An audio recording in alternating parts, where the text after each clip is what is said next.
Welcome back to another deep dive into Fallout's darkest secrets. Today, we are exploring something the Wasteland has never seen coming.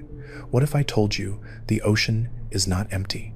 What if everything you thought you knew about the post-war world was incomplete because you were only seeing half the picture? Imagine discovering that while surface survivors were fighting over clean water and canned beans, millions of people were thriving in pressurized cities on the ocean floor. That the Mirelurks were never natural mutations, that the fog in Far Harbor is not weather, that coastal violence is not random, that everything happening near the water is part of a plan 2 centuries in the making, that the ocean has been watching the Wasteland for generations, preparing for the day it rises up and takes everything. And if you genuinely enjoy this kind of dark storytelling, consider subscribing and liking the channel, but only if you like the content. Now, let us descend into the deep water where the real nightmare has been waiting all along. The oxygen alarm started screaming 3 hours ago, and I stopped caring about it 2 hours and 45 minutes back.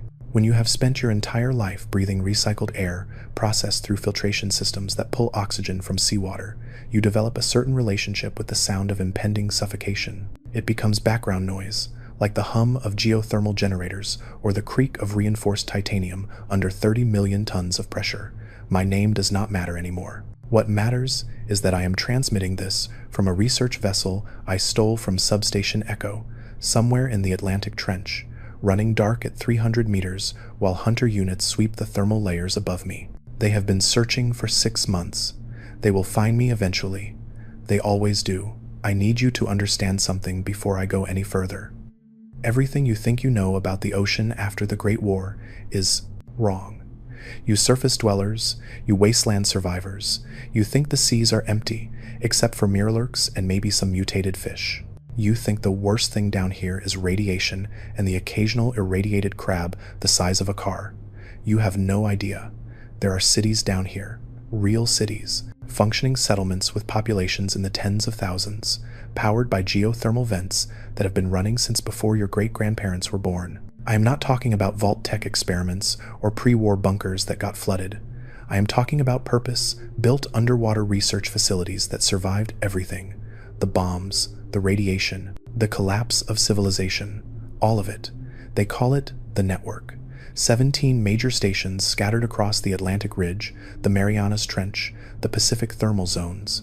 Each one is a self-contained ecosystem, pressurized habitats connected by transport tubes, powered by thermal converters that pull energy straight from the Earth's core. The radiation from the Great War never reached us. 300 meters of water is better shielding than any vault door Vault-Tec ever built. When the bombs fell on October 23, 2077, the people in these stations barely felt it. A few tremors, some seismic activity. By the time the mushroom clouds cleared, we had already sealed ourselves off from the surface forever. I was born in Station Echo in 2054, 4th-generation network citizen. My great-grandfather was part of the original Poseidon Energy deep-sea research team that established the first thermal stations in 2068. Back then, it was all legitimate. Poseidon needed energy alternatives as the oil fields dried up. They built the stations to study geothermal power, oceanic thermal gradients, deep-sea biology. Then the resource wars started getting serious. China and America began looking at every possible strategic advantage.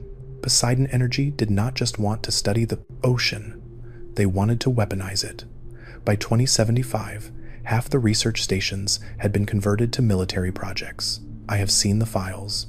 Project Abyssal Recon, Project Deep Strike, biological weapons development using deep-sea organisms as templates. They were engineering creatures that could survive in any environment, that could operate in radiation, that could be deployed along coastlines to deny enemy access. The Mirelurks were never supposed to get out. They were containment failures, early-generation bioweapons that Poseidon Energy was testing in controlled reef environments in 2073. Then some idiot forgot to secure a habitat seal, and suddenly you had breeding populations of armored mutant crustaceans spreading along the entire eastern seaboard. You want to know why Mirelurks appeared so fast after the bombs? They were already there. Poseidon had been releasing test subjects for years, monitoring their spread, their evolution, their aggression patterns. The Nahant Oceanological Society tried to stop it. They published reports about the mutations, about the unnatural changes in coastal ecosystems. Poseidon buried them. By the time the bombs fell, there were already breeding colonies from Maine to Florida. The radiation just made them bigger, meaner, harder to kill. But the Mirrorlurks were just the beginning. I have worked in the genetics division at Station Echo for 22 years. I have seen what happens when you give scientists unlimited resources, no oversight, and 2 centuries to work with genetic material that was already unstable. The creatures you call fog crawlers? They started as Station 12 prototypes. Gulpers? Station 9. Even the Mirrorlurk Kings, those humanoid things that can scream loud enough to rupture eardrums, those were intentional. We were trying to create amphibious infiltration units that could operate on land and sea. We succeeded, then we lost control. The network kept developing, while you, surface dwellers, were fighting over clean water and canned beans. We were building quantum processors, perfecting matter synthesis, mapping the human genome so thoroughly we could grow replacement organs in 3 weeks. We have technology that makes the Institute look primitive, molecular fabricators that can construct anything from raw minerals, genetic engineering so precise we can code behaviors into organisms before they are even born, energy systems so efficient we could power the entire Commonwealth for a year on the output from a single thermal vent. You think the Institute's synths are impressive? We have been growing biological constructs for 50 years, perfect human replicas, engineered from birth for specific tasks. No implants, no synthetic components, just genetics, pushed to its absolute limit. Every station has a genetics lab. Every lab has projects you would not believe if I showed you the files. I started questioning things when I turned 30. I was assigned to Project Sentinel, a research initiative studying coastal settlement patterns. We were not just studying them, we were influencing them. Station Echo had deployed what we called resonance buoys along the northeastern coastline, devices that emitted specific frequency patterns designed to affect human behavior. Low-frequency infrasound that induced paranoia, aggression, territorial violence. We were destabilizing coastal communities on purpose. Why? The official explanation was defensive preparation. Keep the surface populations fragmented and hostile, so they never develop the technology or organization to explore the deep ocean and discover us. The real reason was simpler. The network was preparing for expansion. They wanted the coastlines, all of them, and they did not want to negotiate with the current residents. I have seen the colonization timelines. The Resource Allocation Board has been planning surface operations since 2100. They call it the Emergence Protocol, a staged campaign to establish network authority over all coastal territories from the Canadian border to the Gulf of Mexico. First phase is psychological destabilization through infrasound broadcast. That is already happening. Point Lookout, Far Harbor, the random violence in coastal settlements. That is us. That is the network making sure you are too busy killing each other to notice what is happening in the water. Phase 2 is biological denial. Release modified organisms designed to make coastal areas uninhabitable for normal humans, but perfectly suited for network physiology. We have been engineering amphibious fungi that can process radioactive fog into breathable atmosphere for our lung structure. We have been testing it in Far Harbor for 10 years. The locals think the fog is natural. It is not. That is atmospheric preparation. Within 5 years, the entire northeastern coastline will be covered in fog so thick normal humans will suffocate in 30 minutes. Network citizens will breathe it like fresh air. Phase 3 is direct acquisition. Once the fog is established, network military units will come ashore. Not the monsters you have been seeing, real soldiers. 8,000 trained operatives in powered exosuits designed for amphibious combat. They will secure the coastal settlements, integrate anyone useful into the labor structure, and eliminate everyone else. The timeline says it starts in 2093. That is 6 years from now. I found out because I saw a colleague being prepped for surface infiltration. Dr. Marcus Chen. I had worked with him for 8 years. Good scientist, brilliant geneticist. Then one day, I walked past a medical bay I was not supposed to access, and I saw him on a table getting his lungs modified. They were giving him amphibious respiration, gills grafted into his neck, tissue redesigned to process water and air equally. He was being prepared for long-term surface deployment. When I asked him about it later, He looked at me like I was crazy. He did not remember the procedure. They had scrubbed his memory of it. Neural editing, another network specialty. You can make someone forget entire years of their life with the right cocktail of neurochemicals and targeted electromagnetic pulses. I started paying attention after that, started noticing patterns. Scientists who disappeared for weeks and came back different. Security officers who suddenly had classified assignments they could not discuss. Equipment requisitions that did not match any official research projects. I broke into the Central Archive 3 months before I ran, found the full emergence protocol documentation, 20,000 pages of operational plans, resource projections, contingency scenarios. They were not just planning to take the coastlines. They were planning to replace the entire surface population within 50 years. Network Command had determined that surface dwellers were genetically compromised. Too much radiation, exposure over too many generations. They had classified the entire surface population as biologically obsolete. The plan was extermination disguised as integration. I tried to warn people. I sent an encrypted message to Station 7, where I had friends who I thought might listen. They reported me to security within an hour. I had 12 hours before they came for my cognitive restructuring. That is what they call it when they reprogram you. Cognitive restructuring. They strap you to a neural interface and rewrite your personality until you are compliant. I have seen it done. The person who comes out is not the person who went in. Same body, different mind, obedient, useful, dead inside. I stole Research Vessel 47 from the Echo Dock on March 3rd, 2087 at 0300 hours. I had been planning it for weeks, forged authorization codes, faked maintenance schedules, disabled tracking systems. I made it 200 kilometers before they realized I was gone.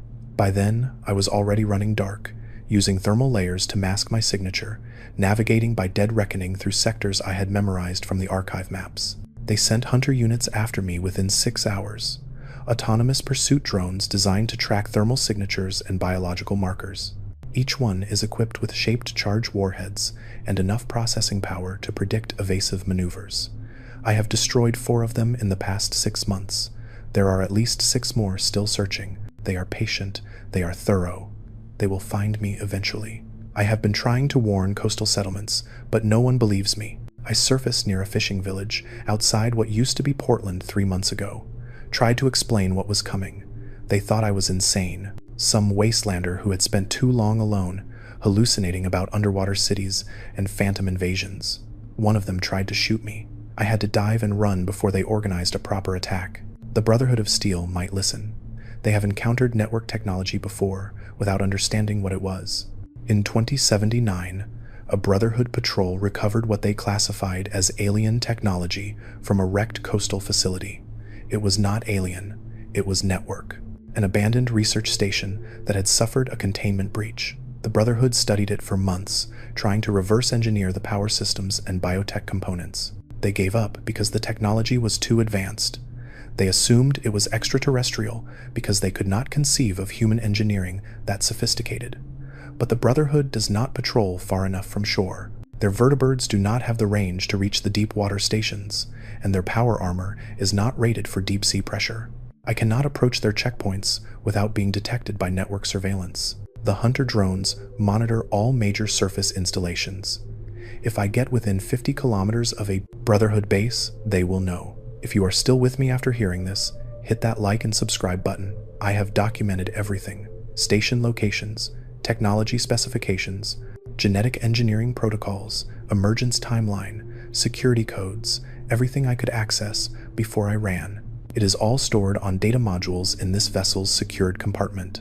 If I do not make it, if the hunter drones find me, the vessel is programmed to surface automatically and broadcast a distress signal on all available frequencies. Maybe someone will find it. Maybe someone will believe it. The worst part about running is not the isolation or the constant fear of being caught. It is the knowledge. I know too much about what is coming, and I am completely powerless to stop it. Every day, I monitor surface broadcasts, listening to reports from coastal settlements about strange fog patterns, unexplained violence, missing people. Every day, I hear confirmation that the emergence protocol is proceeding exactly on schedule. And every day I know that in 6 years, maybe less, everything you know about the Commonwealth coastline is going to change forever. Let me tell you about the fog in Far Harbor. You surface dwellers think it is natural, some kind of radioactive weather pattern that has always been there. The children of Adam worship it as a gift from their god. The harbormen fear it as a force of nature. Neither group has any idea what they are actually dealing with. That fog is manufactured. Station 12 has been running atmospheric processors in the coastal shelf since 2077. Massive biomechanical filtration systems that pull minerals from seawater, process them through engineered algae cultures, and release the resulting compounds into the air as a dense, semi-breathable suspension. The fog serves three purposes. First, it is a testing ground for network atmospheric modification technology. We have been perfecting the formula for decades, adjusting the chemical composition to find the perfect balance between density, radiation, absorption, and biological compatibility. Second, it acts as a natural barrier that keeps surface populations from exploring the coastline too thoroughly. The deeper you go into the fog, the worse the radiation exposure, the more aggressive the creatures. It is a perfect defensive perimeter that costs us nothing to maintain. Third, and this is the part that should terrify you, it is slowly modifying the coastal ecosystem to be more compatible with network physiology. Network citizens are not exactly baseline human anymore. Generations of genetic modification, environmental adaptation, and selective breeding have created a subspecies. We have denser bone structure to handle deep pressure, modified hemoglobin that can extract oxygen from water as efficiently as from air, lung tissue that can process high carbon dioxide concentrations without damage, retinal modifications that let us see in near total darkness. We are still human, technically, but we are optimized for an environment that would kill you in minutes. The fog in Far Harbor is being gradually adjusted to match the atmospheric composition we are most comfortable breathing: higher nitrogen content, lower oxygen, trace amounts of sulfur compounds from the geothermal vents we are used to. In another 10 years, the fog will be dense enough and chemical composition altered enough that network citizens can operate in it for extended periods without breathing equipment. Surface dwellers will need gas masks just to survive. That is when Phase 3 begins. That is when we come ashore. I have seen the military training facilities at Station 3. They have been preparing for surface operations since before I was born. 8,000 soldiers trained in amphibious combat, equipped with exosuits that can operate underwater or on land, armed with weapon systems you cannot imagine, sonic disruptors that can liquefy internal organs from 30 meters, bioelectric harpoons that deliver enough voltage to stop a Deathclaw's heart, pressure grenades that create localized implosion fields. They have been waiting for decades. They are ready. But the military units are not even the scariest part. The scariest part is what they have been doing with the Mirelurks. Remember what I said about them being escaped bioweapons? That was the first generation. Crude, unstable, barely controlled. Station 9 has been working on Generation 7 Mirelurks for the past 20 years. These are not animals. These are biological machines with neural implants that let us control them remotely. Living weapons that breed on their own, spread naturally, and can be activated whenever we need them. You know all those Mirelurk nests along the coastline? All those breeding colonies from Maine to Virginia? We know where every single one is. We have been tracking them, monitoring their populations, managing their genetics through controlled breeding programs. When the emergence begins, we will activate the neural networks we have been embedding in the queens. Every Mirelurk nest within 50 kilometers of a target settlement will swarm simultaneously. While you are fighting the Mirelurks, our soldiers will come ashore. You will never see us coming. Think about what that means. Think about every coastal settlement you know: Far Harbor, Salem, the Castle, Spectacle Island, Coastal Cottage. All of them are within Mirelurk territory. All of them are surrounded by creatures that we can turn into an army with a single broadcast signal. The Institute had its synths. We have entire ecosystems weaponized and waiting for orders. I worked on the neural control systems myself. That is what finally made me sick enough to start questioning everything. I spent 3 months designing the genetic modifications that would make Mirelurk queens receptive to our broadcast frequencies. I coded the behavior patterns that would activate during combat mode: increased aggression, pack hunting, coordinated assault tactics. I made them into better killers, and I told myself it was for defensive purposes only, that we would never actually use them, that it was just contingency planning. Then I saw the deployment schedule. Station 9 was preparing to activate test populations in 2090, 3 years before the full emergence. They wanted to see how surface settlements would respond to coordinated Mirelurk attacks. They wanted combat data. They wanted to watch people die so they could refine their tactics. That is when I knew I could not be part of this anymore. That is when I started planning my escape. The oxygen scrubber on this vessel is rated for 45 days of continuous operation. I have been running for 183 days. You know how I am still breathing? I have been surfacing at night near abandoned coastal facilities, using portable atmospheric processors to refill the tanks. It is incredibly dangerous. Every time I surface, I risk detection. Every time I open the hatch, I risk network hunter drones spotting my thermal signature. But I do not have a choice. The alternative is suffocation. Last week, I surfaced near what used to be the Nakano residence. You know that place? Japanese family, ran a boat repair shop, had a daughter who disappeared. I know what happened to her. Kasumi Nakano. She thought she might be a synth. She went looking for answers and ended up at some settlement called Acadia. But before she left, she spent a lot of time on the docks at night. She saw things, strange lights in the water, shapes moving beneath the waves. She heard sounds, low-frequency vibrations that made her teeth ache. She saw our surveillance units. We have autonomous monitoring drones that patrol the coastal shelf, watching surface settlements, recording activity patterns.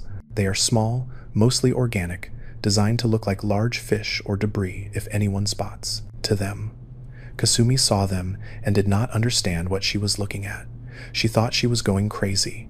She thought maybe she was not human because normal humans do not see things like that. The truth is, she was completely human. She was just observant enough to notice what we were doing. The Nakano family was on our watch list. They had too much maritime experience, too much knowledge of the local waters. If they had started exploring more aggressively, they might have found evidence of our operations. So we deployed infrasound emitters near their facility. Not enough to drive them violently insane, just enough to create persistent anxiety, paranoia, and family tension. Kasumi left because we made her want to leave. We fractured that family on purpose because they were getting too curious about the ocean. Here is something that will keep you up at night. How many times have you wondered why some settlements just seem cursed? Why certain locations have constant problems with violence, disappearances, inexplicable accidents? How many of those problems are actually natural, and how many are us? We have been running psychological warfare operations against surface settlements for 90 years. Anywhere near the coast, anywhere with deep water access, anywhere that might eventually develop the technology to explore the ocean depths, we have been actively sabotaging Point Lookout. That whole region is a nightmare, right? Constant violence, inbred swamp folk, mysterious cults, people going missing. You think that is all natural mutation and radiation exposure? Station 14 has been running cognitive disruption broadcasts in that area since 2100. We wanted to create a buffer zone of hostile territory that would discourage exploration of the Chesapeake Bay region. We succeeded. Point Lookout is now so dangerous that even the Brotherhood avoids it. The fog in Far Harbor is atmospheric modification. The violence in Point Lookout is neurological modification. The Mirelurk attacks everywhere are biological modification. We have been terraforming the coastline for a century, slowly making it uninhabitable for baseline humans and perfect for us. And you never even noticed because you thought it was all just wasteland problems. Just the natural consequences of nuclear war. It was not natural. It was us. Do you want to know the really sick part? The network genuinely believes they are helping. The Council of Stations, the governing body that coordinates all network operations. They have convinced themselves that surface dwellers are suffering, and the emergence protocol is a rescue operation. They look at the wasteland and see genetic damage, shortened lifespans, constant violence, resource scarcity. They see people struggling to survive in a hostile environment, and they decided the compassionate thing to do is replace you. The official policy statement, I have read it a dozen times, says that surface populations are biologically compromised beyond recovery. That radiation exposure over multiple generations has created irreversible genetic damage that will eventually lead to extinction. That the kindest thing the network can do is provide a clean transition to a superior genetic baseline. They are planning genocide, and they have convinced themselves it is mercy. I tried to argue against it. Before I ran, I presented research showing that surface populations were actually adapting successfully to wasteland conditions. That the mutations and changes were not degradation, they were evolution. That given time, surface humans might actually be more resilient than network citizens because they had survived conditions we could not handle. The council looked at my data and said I was displaying symptoms of surface sickness. They recommended I undergo cognitive restructuring to correct my maladaptive empathy. That is what they call it when you start seeing surface dwellers as people instead of obsolete. Genetic material, surface sickness, like it is a disease, like having compassion for anyone who is not. Network is a mental disorder that requires treatment. I have seen colleagues go through the restructuring process. They come back different, still functional, still brilliant at their jobs. But something is missing. The part that questions, the part that doubts, the part that feels guilt. All gone, replaced with absolute certainty that the network is right and everyone else is expendable. I refused treatment. I knew what it meant. I knew I would never be the same person afterward. So I started planning my escape, and I started stealing data. Security protocols, station locations, military deployment schedules, genetic engineering research, everything I could access without triggering security alerts. I spent 3 months slowly copying files to isolated data modules, hiding them in my quarters, preparing for the moment I would run. The hardest part was leaving people behind. I had friends at Station Echo, colleagues I had worked with for years, a partner I had been with for 8 years. I could not tell any of them what I was planning because they would have reported me immediately. Network conditioning is thorough. Loyalty to the stations comes before everything. Personal relationships, family bonds, individual conscience, all secondary to the collective mission. I knew if I told anyone, even people I trusted, they would turn me in because it is what they had been trained to do since birth. So I left without saying goodbye. I filed a standard research requisition for Vessel 47, claiming I needed to inspect some equipment at a remote monitoring station. I loaded my stolen data modules into a shielded compartment I had installed weeks earlier. I launched at 0300 hours when station traffic was minimal, and I ran. I have not spoken to another network citizen since. I have been alone for 6 months. Just me, this vessel, and the hunter drones that are always searching. If this story has kept you listening this far, and you want more of these dark confessions from the Wasteland, hit that like button. It really motivates me to create similar Fallout lores. The isolation is worse than I expected. I have always been around people. Station Echo had 4,000 residents. You were never really alone. Always voices in the corridors, colleagues in the labs, friends in the common areas. Now there is just the hum of the engines, the ping of the sonar, the occasional proximity alarm when a hunter drone gets too close. I talk to myself constantly just to hear a human voice. I monitor surface broadcasts when I can. Radio signals travel surprisingly well through water if you know the right frequencies. I have been listening to the Commonwealth News networks, the Brotherhood tactical channels, even that nervous DJ from Diamond City. It is strange hearing about surface problems when I know what is waiting under the waves. You are worried about super mutants and raiders. You should be worried about the ocean. You should be building walls against the tide, not against each other. The Institute fell last year. I heard about it through the Brotherhood channels. Apparently some vault dweller from before the war showed up and either took control or destroyed the place, depending on which version of the story you believe. The network was relieved. We had been monitoring the Institute for decades, terrified they would trace our technology back to us. See, the Institute did not develop their teleportation system from scratch. They found it. In 2180, one of our transport pods malfunctioned during a cargo run between Station Echo and Station 3. The quantum navigation system failed, and instead of materializing at the target coordinates, it surfaced right off the coast of the Commonwealth. The Institute detected the energy signature immediately. They sent a team to investigate before we could retrieve it. By the time our recovery unit arrived, the pod was gone. The Institute had it.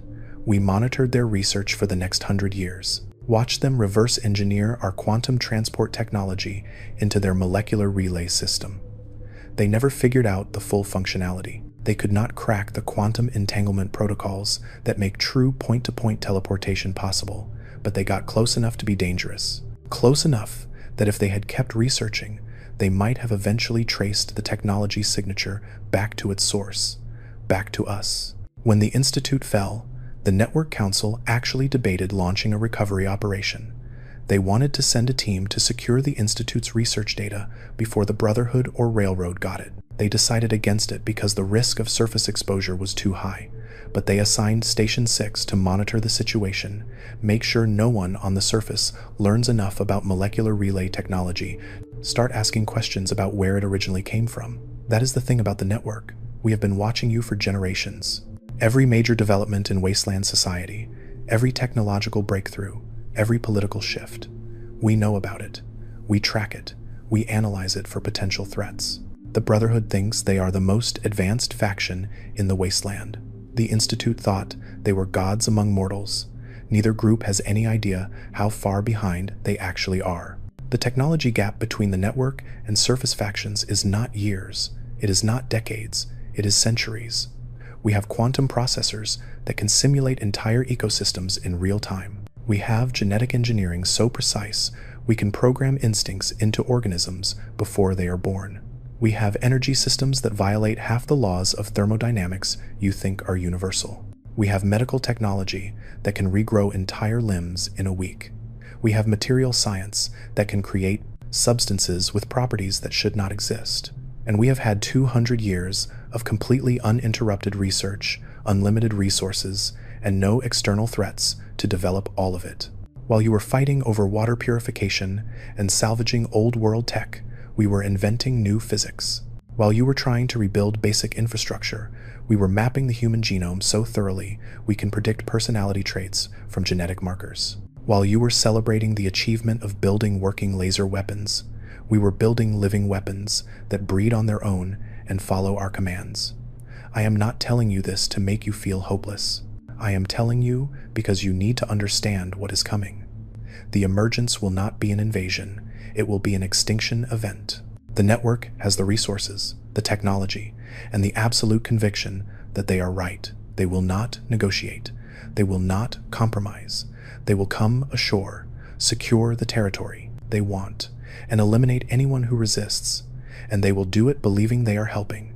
You cannot fight them with conventional weapons. You cannot outthink them with tactics. You cannot outlast them with determination.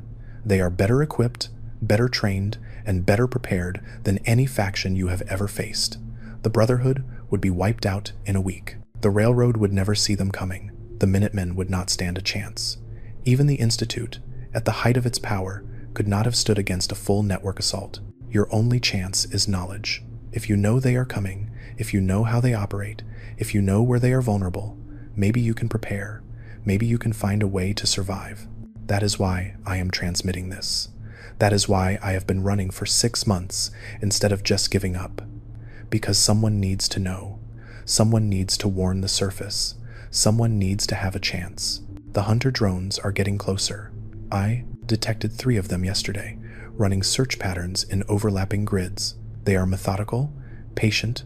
They will narrow the search area until I have nowhere left to hide. I estimate I have maybe 2 weeks before they corner me. Maybe less if I get unlucky. I am going to keep transmitting until then. Keep documenting. Keep warning.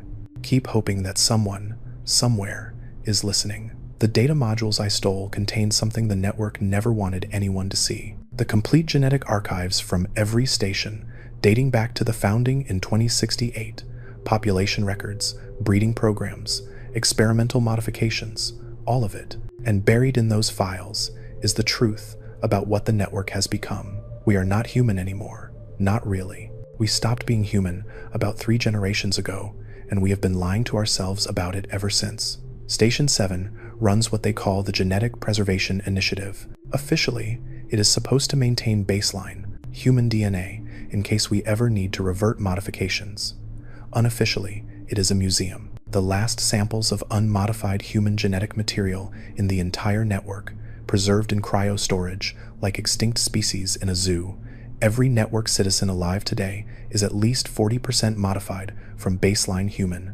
Some of us are 60, 70%. We have been engineering ourselves for so long, we would not even register as the same species on a proper genetic analysis. And we did it on purpose. Generation by generation, the Council of Stations approved modifications they said would help us survive deep ocean pressure. Denser bones, modified hemoglobin, pressure-resistant cell walls. Then they approved modifications for improved cognitive function, enhanced neural plasticity, increased memory retention, faster processing speed. Then they approved modifications for longevity, telomere extension, cellular regeneration, reduced cancer susceptibility. Each modification made sense on its own. Together, they made us into something else. I was engineered before I was born. My parents submitted to the standard procreation protocols, genetic screening, compatibility analysis, modification recommendations. The Council approved 17 separate genetic alterations to my embryonic DNA before I was even viable. They removed predispositions to certain diseases. They enhanced my aptitude for spatial reasoning and pattern recognition. They modified my lung capacity and pressure tolerance. By the time I was born, I was already more than my parents' child. I was a network-optimized organism designed for life underwater. Every network citizen goes through this.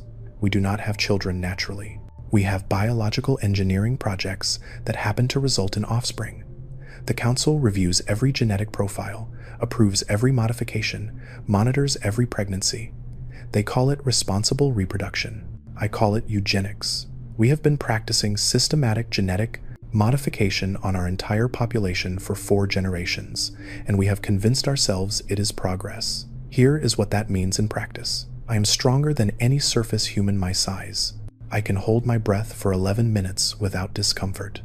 I can see perfectly in near darkness. I can hear frequencies most people cannot detect. My bones can handle pressure that would crush an unmodified human into paste. I can process toxins and radiation at levels that would kill you in hours. I am objectively superior to baseline humans in almost every measurable way, and that is exactly the problem. The network has spent so long making ourselves better, we have forgotten how to see anyone else as equals. When you are genetically engineered to be superior, when you grow up surrounded by technology that surface dwellers cannot even comprehend, when you live in a society that has solved problems the Wasteland is still struggling with, it becomes very easy to see surface populations as lesser, as obsolete, as genetic dead ends that nature should have eliminated already. The Council did not start out planning genocide. They started out believing they were the only humans with a real future, that their genetic modifications made them the true inheritors of humanity, that everyone else was damaged, degraded, slowly dying from radiation exposure and environmental toxins. It was not hate, it was pity, which somehow made it worse. They looked at surface dwellers and saw suffering animals that needed to be put down for their own good. I have read the Council proceedings from 2060 through 2087. Watched the language slowly shift. In 2060, they talked about eventual cooperation with surface survivors. By 2070, they talked about managing surface populations. By 2080, they talked about replacing surface populations. By 2090, they talked about surface populations the way you talk about invasive species. Problems to be controlled, threats to be eliminated, obstacles to be removed, and every step of the way, they had scientific justification, genetic analysis showing radiation damage, longevity studies showing reduced lifespans, cognitive assessments showing decreased intelligence. They built an entire scientific framework to prove that surface humans were biologically inferior. Never mind that you survived a nuclear apocalypse. Never mind that you rebuilt civilization from radioactive rubble. Never mind that you adapted to an environment that would kill us in days.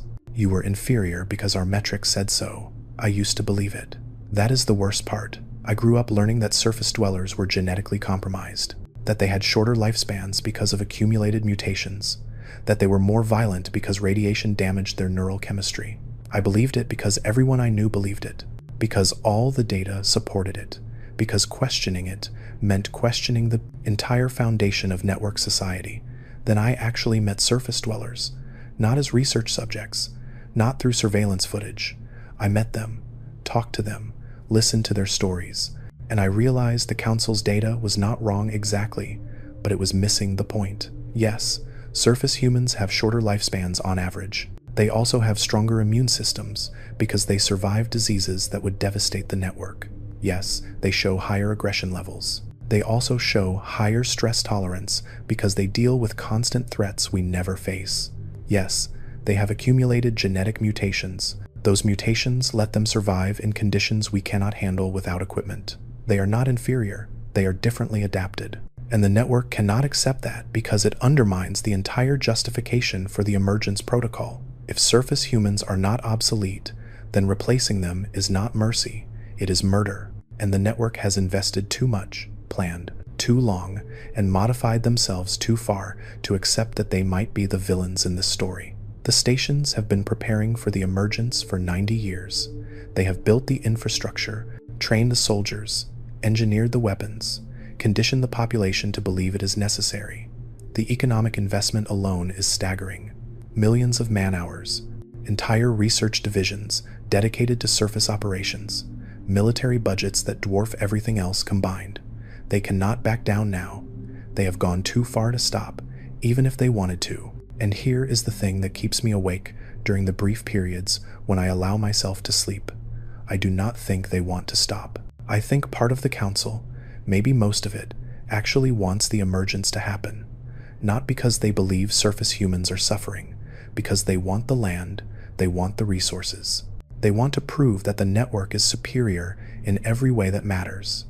They want to come ashore as conquerors and remake the surface world in their image. The stations are crowded, 20 million people living in pressurized habitats designed for 15 million maximum. We have been managing population growth for decades through strict breeding protocols, but the pressure keeps building, literally and figuratively. Living at depth, in sealed environments, with recycled everything, it creates psychological stress.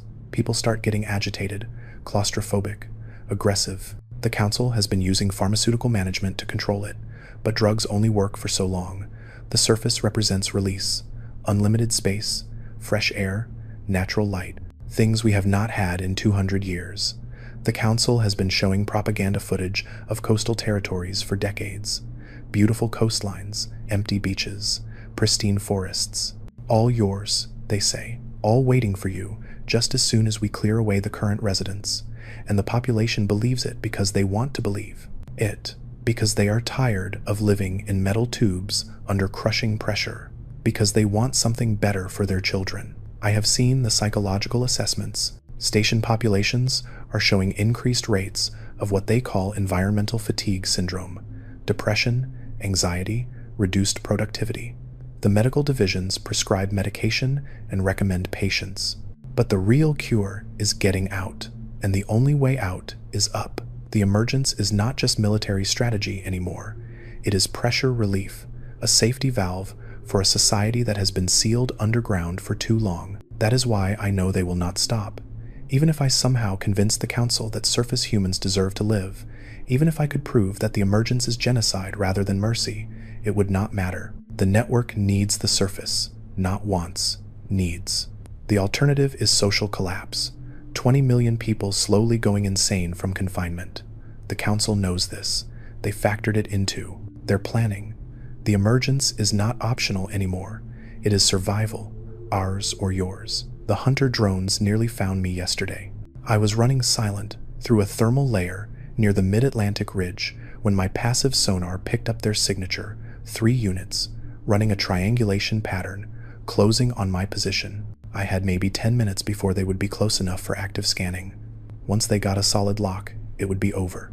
They would coordinate, box me in, and either capture or destroy the vessel. I did something desperate. I found a hydrothermal vent, one of the superheated water columns that rise from the ocean floor where tectonic plates meet. Temperatures exceed 400 degrees Celsius, enough to cook anything organic in seconds. But the thermal noise also blinds most sensors.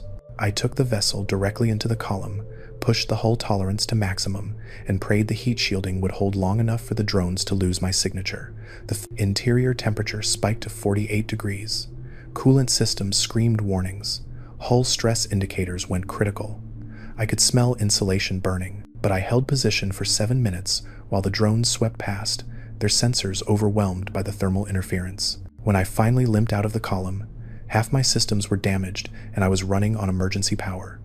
But I was alive, and they had moved on. That is the second time I have used thermal vents to evade detection. It will not work many more times. The hunter drones are learning. Their search patterns are getting smarter. They are starting to check thermal anomalies instead of just avoiding them. Eventually, they will predict what I am going to do before I do it. That is what they were designed for. Adaptive pursuit. They get better at hunting me every time I evade them. I have been thinking about the Institute's teleportation technology again. The fact that they reverse engineered it from our transport pod. If the Brotherhood or Railroad recovered the Institute's research data, if they found the original network components embedded in the molecular relay systems, would they understand what they were looking at? Would they ask the right questions? Would they realize the technology did not originate on the surface? Probably not. Surface factions do not think about underwater civilizations. Why would they? As far as Wasteland history is concerned, everything important happened on land. The bombs fell on cities. The vaults preserved people underground. The survivors fought for surface resources. The ocean is just empty space full of radiation and mutated crabs. The idea that there might be advanced technological societies operating at depth, completely independent of surface civilization, it is too far outside the normal frame of reference. That is the network's greatest advantage: invisibility through irrelevance. Surface factions do not look for us because they do not imagine we could exist, and we have worked very hard to maintain that illusion. Every time someone gets too curious about the ocean, we deploy countermeasures, infrasound to induce paranoia, biological threats to discourage exploration, mysterious disappearances to create fear. We have made the coastline dangerous enough that people avoid deep water naturally, the Red Death legend in Far Harbor. You know about that? Local superstition about a massive sea creature that sinks ships and drags people into the depths. Completely false. There is no Red Death.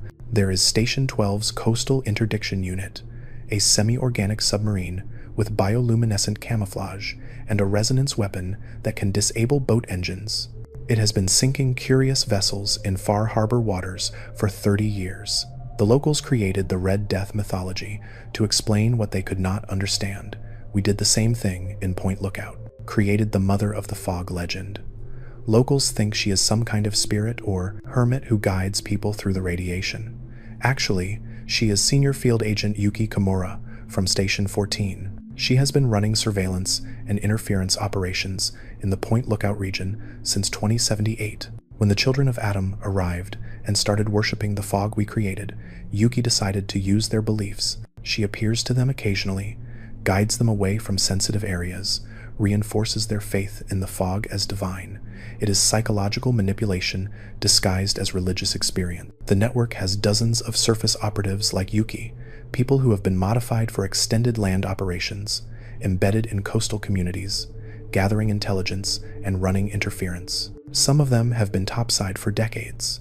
They age slower than baseline humans because of genetic modifications. They resist radiation better. They heal faster. They can pass as surface dwellers long enough to accomplish their missions.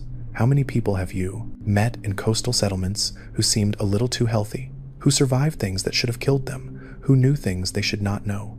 Some of them might be network operatives. We have eyes everywhere near the water, listening posts disguised as fishing boats, surveillance drones that look like debris, data collection networks hidden in abandoned coastal facilities. We have been watching you for generations, and you never knew. I used to think that was clever. Strategic invisibility, maintaining operational security through cultural camouflage. Now I see it for what it really is: predatory stalking. We have been studying surface populations the way scientists study animals before a hunting season, learning behavior patterns, identifying weaknesses, planning optimal approach vectors. The entire surveillance apparatus was never about defense. It was always about preparation for conquest. The files I stole include complete dossiers on every major surface faction: the Brotherhood of Steel, the Railroad, the Minutemen, what remains of the Institute, even smaller groups like the Atom Cats and the Triggermen. We have threat assessments, technological capability analyses, leadership profiles, tactical vulnerabilities. Everything you would need to plan a coordinated assault on multiple targets simultaneously. The Brotherhood analysis is particularly detailed. We have been tracking them since they first appeared in the Commonwealth, counted their soldiers, mapped their supply lines, identified their power armor variants, analyzed their tactical doctrine. The assessment concludes they represent the most significant military threat among surface factions. Recommendation is to neutralize them first, using electromagnetic pulse weapons to disable their power armor and vertibirds simultaneously, followed by biological agents targeting their concentrated population centers. The railroad assessment is almost dismissive. Small numbers, limited resources, dependent on secrecy. Recommendation is to ignore them initially. Let them continue their synth liberation operations, then round up all known members in a single coordinated sweep once the emergence is underway. They pose minimal strategic threat. The Minutemen assessment is more interesting. Decentralized leadership, settlement-based structure, adaptable tactics. Recommendation is to co-opt them rather than eliminate them. Deploy network operatives to key settlements, gradually assume leadership positions, redirect Minutemen resources toward objectives that benefit the emergence, turn them into unwitting collaborators. Every faction has been analyzed, every group has been assessed, every potential threat has been cataloged and assigned a response protocol. The network has spent decades planning this operation down to the smallest detail. They know exactly what they are going to do, how they are going to do it, and what the expected outcome is. Surface factions do not stand a chance, because they do not even know the fight is coming.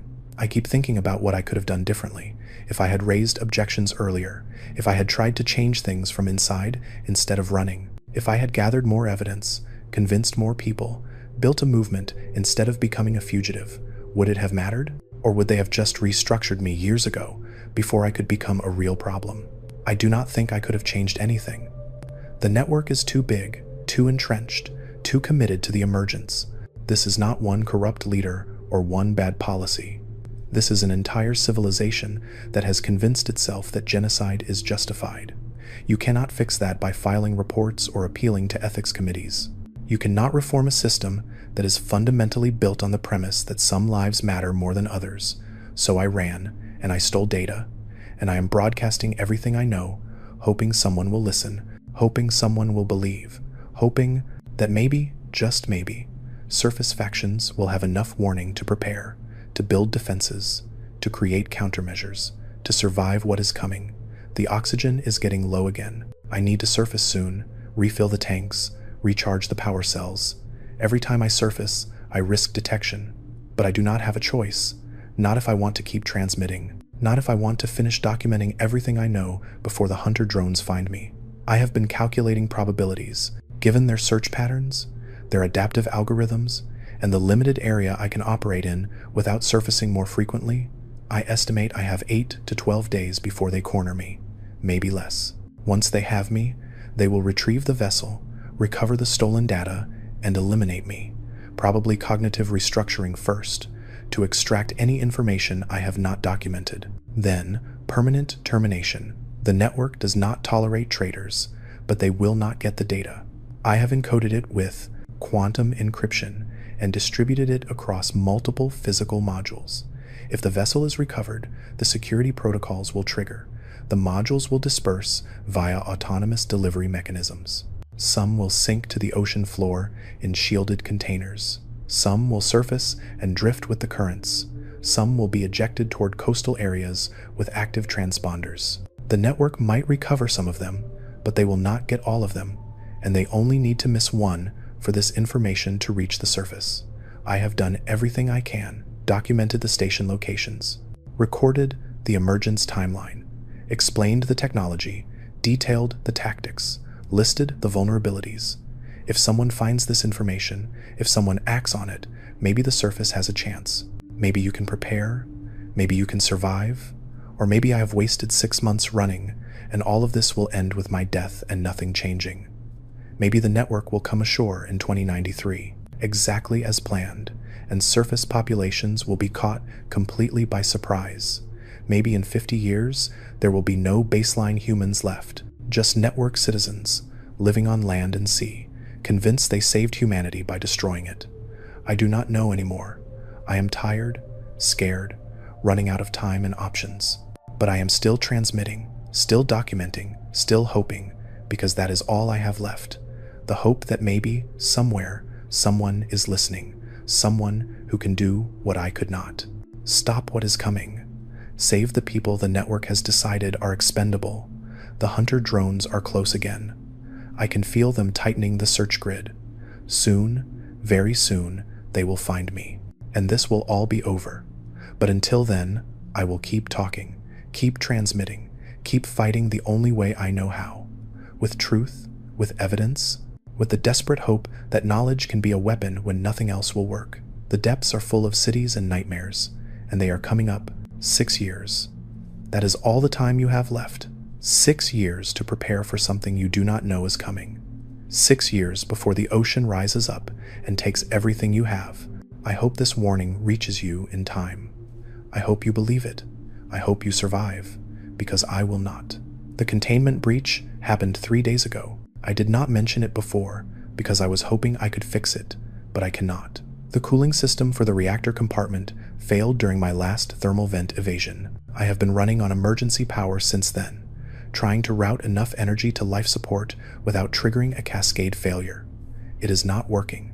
The reactor is overheating, slowly but steadily. I estimate I have 72 hours before it reaches critical temperature, and I have to do an emergency shutdown. Once that happens, I lose propulsion, life support, and any chance of outrunning the hunter drones. So this is it, my last transmission, the final confession of someone who tried to do the right thing and failed. I want to make sure I tell you everything that matters before the end, starting with the truth about who I really am and why I know so much about network surface operations. My name is not actually Yuki Tanaka. That was my birth designation at Station 7 before I was transferred to Echo. My operational designation, the name I used during my surface assignments, was Yuki Kimura. Some of you might recognize that name if you have been paying attention to Far Harbor folklore, the Mother of the Fog. That was me. For 15 years, I operated topside in the Point Lookout and Far Harbor regions, running surveillance and interference operations, while disguised as a mysterious hermit who guided the children of Adam. I was never supposed to question my mission. Network operatives are conditioned from childhood to see surface duty as the highest honor. You get selected based on genetic compatibility, psychological resilience, and tactical aptitude. You undergo years of training, physical conditioning to handle surface gravity and atmospheric pressure, cultural education to blend with wasteland populations, combat training for worst-case scenarios. By the time you deploy, you are a perfect instrument. No doubts, no hesitation, complete commitment to network objectives. I spent 5 years embedded in Point Lookout, watching the local population destroy themselves with the help of our infrasound broadcasts. I documented the violence, the paranoia, the tribal degeneration. I filed reports describing how effectively our cognitive disruption technology was creating a hostile buffer zone, and I felt nothing, because I had been trained to see surface dwellers as research subjects, not people. They were data points in a strategic assessment, variables in an operational equation, not humans whose lives I was helping to destroy. Then I was reassigned to Far Harbor, different mission parameters.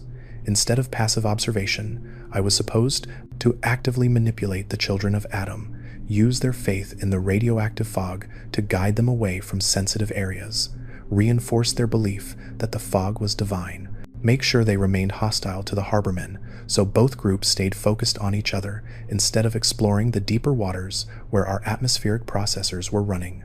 I appeared to them during their pilgrimage after they were exiled from Far Harbor, manifested out of the fog wearing modified clothing that looked appropriately mysterious. Led them to the old submarine base that Dima was occupying. Let them interpret my guidance as divine intervention. It worked perfectly. They named me the Mother of the Fog, incorporated me into their theology, and started building shrines in my honor. Mission success. Operational parameters exceeded, but something went wrong, or maybe something went right, depending on your perspective. I started listening to them, not as an operative gathering intelligence, as a person hearing other people talk about their lives, their hopes, their fears, their faith in something larger than survival. The children of Adam believed the radiation was transforming them into something better. They were wrong about the mechanism, but they were not wrong about the principle.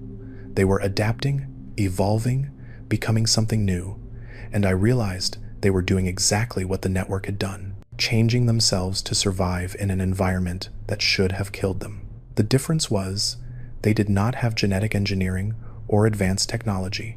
They just had faith and determination. And it was working. They were thriving in levels of radiation that would have required network citizens to use protective equipment. They had found their own path to adaptation, and it was just as valid as ours. That was when the surface sickness started, when I began seeing them as equals instead of subjects, when I started questioning whether the network had the right to determine who deserved to survive.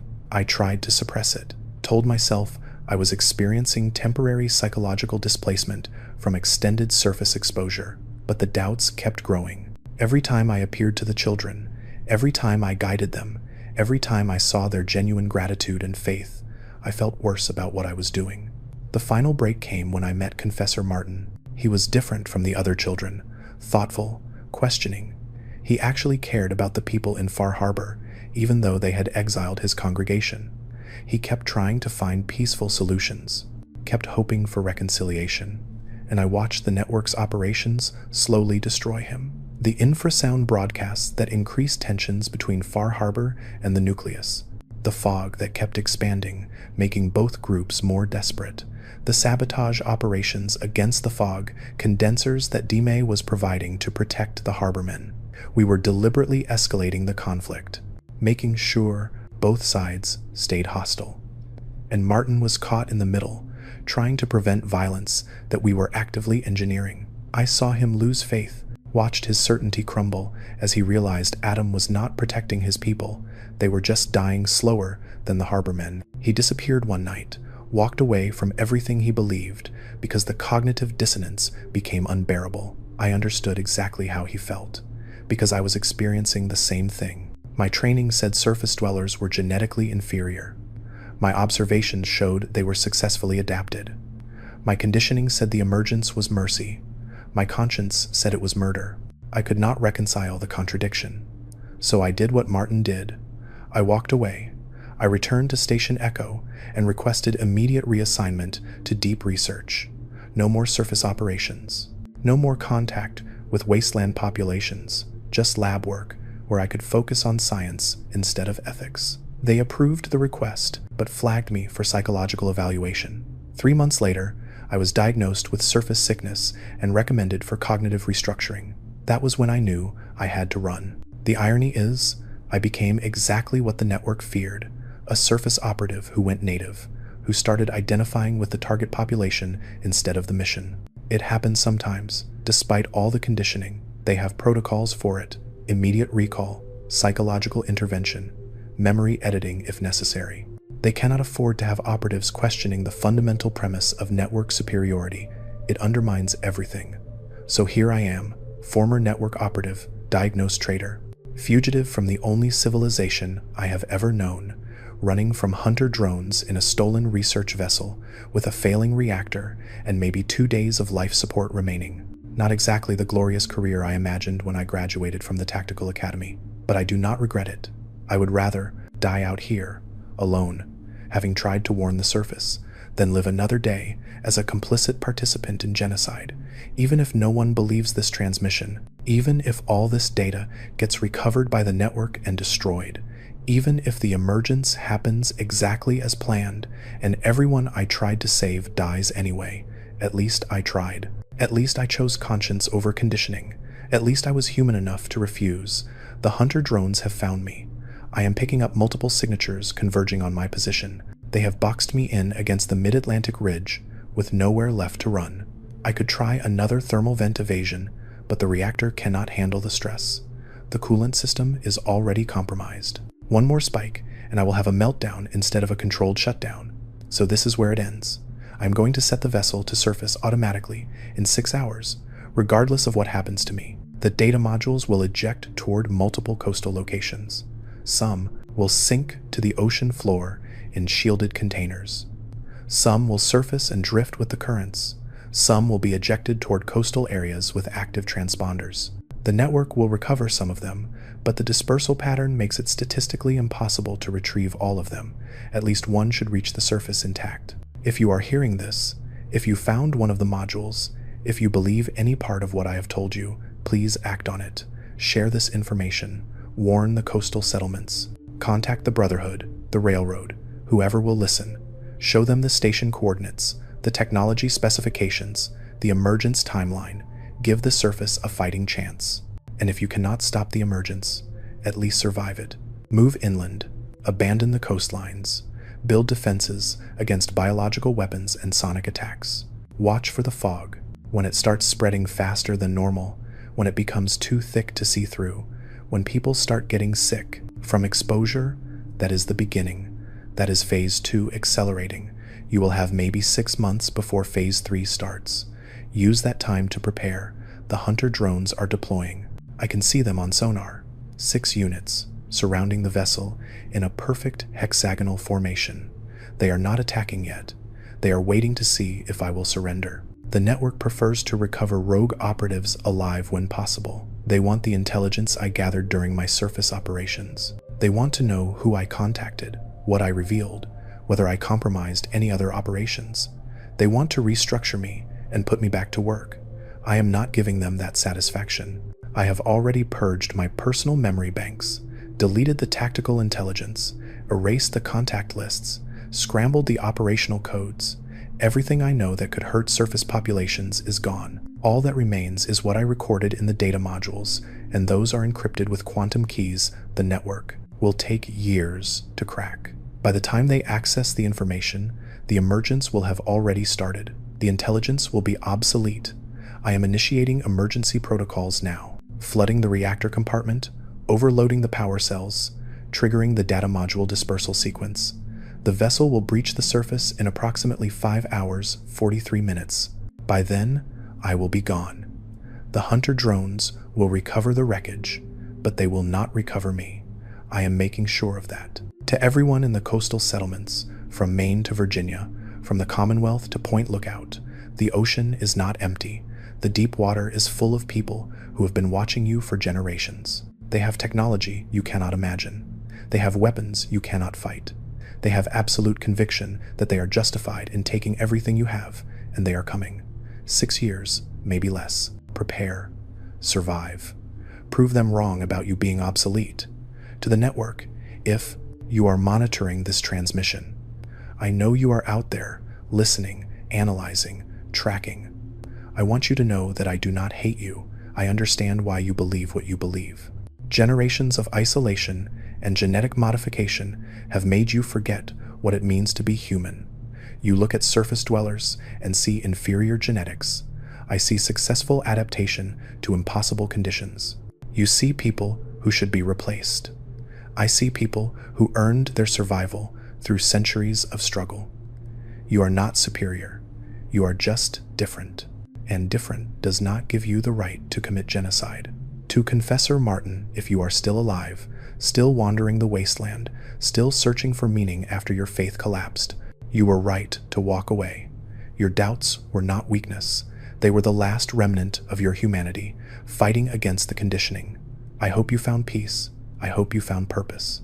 I hope you survived losing everything you believed in, because I am about to do the same thing, and I need to believe it is possible to come out the other side intact. To the children of Adam in Far Harbor, the mother of the fog was never divine. She was a spy, a manipulator, an operative using your faith to control you. I am sorry for that. But your faith itself, your belief in transformation through division, in change through destruction, in rebirth through Adam's glow, that is real. You found truth, even if I was lying. The fog is not Adam's veil, but your ability to survive in it, to thrive in conditions that kill others, that is proof that humanity is not finished evolving. Keep adapting, keep surviving. You are stronger than the network thinks. If this confession meant something to you, leave a like. It is the only way I know you liked the video. I have been transmitting for 6 months, broadcasting everything I know, everything I learned, everything I stole. This is my last entry, my final testimony, the ending of Dr. Yuki Tanaka's story, and maybe the beginning of the surface's preparation for what is coming. The hunter drones are moving in. I can hear their propulsion systems through the hull. Any moment now, they will attempt contact, demand my surrender, offer terms for peaceful recovery. I am not responding. Let them interpret my silence however they want. Let them report back to Station Command that their rogue operative chose death over capture. Let them wonder what I revealed before the end. The reactor is approaching critical temperature. The automatic safety systems are failing exactly as I designed them to. In approximately 4 minutes, the containment vessel will rupture. The resulting explosion will not be nuclear, but it will be sufficient to destroy the vessel and everything in it, including me. The hunter drones are too close. The blast radius will probably damage several of them. Good. I want them to know there was a cost, that resistance is possible, that not everyone in the network accepts the emergence as inevitable. I am not afraid. I thought I would be, but I am not. I have done everything I can, warned everyone I could reach, preserved the knowledge that might save lives, chose conscience over survival. That is enough. That has to be enough. The rest is up to you. To the Wasteland, to the Commonwealth, to every coastal settlement that does not know what is waiting beneath the waves. I tried. I hope it was enough. I hope you survive what is coming. I hope you prove the network wrong about everything. I hope humanity's future belongs to the people who earned it through struggle, not the people who engineered it in a laboratory. The reactor has breached containment. I have maybe 60 seconds. The data modules are away. The surface protocols are engaged. The vessel will breach in 5 hours and 37 minutes. Everything I know is encoded and dispersed. Everything I could do is done. My name is Dr. Yuki Tanaka, Network Operative Designation Yuki Kimura. I was the mother of the fog. I was a spy, a manipulator, a tool of the emergence protocol, and in the end, I was human enough to refuse. That is my testimony. That is my confession. That is my warning to the surface world. The depths are full of cities and nightmares, and they are coming up. Remember this. Prepare, survive, tell them I tried.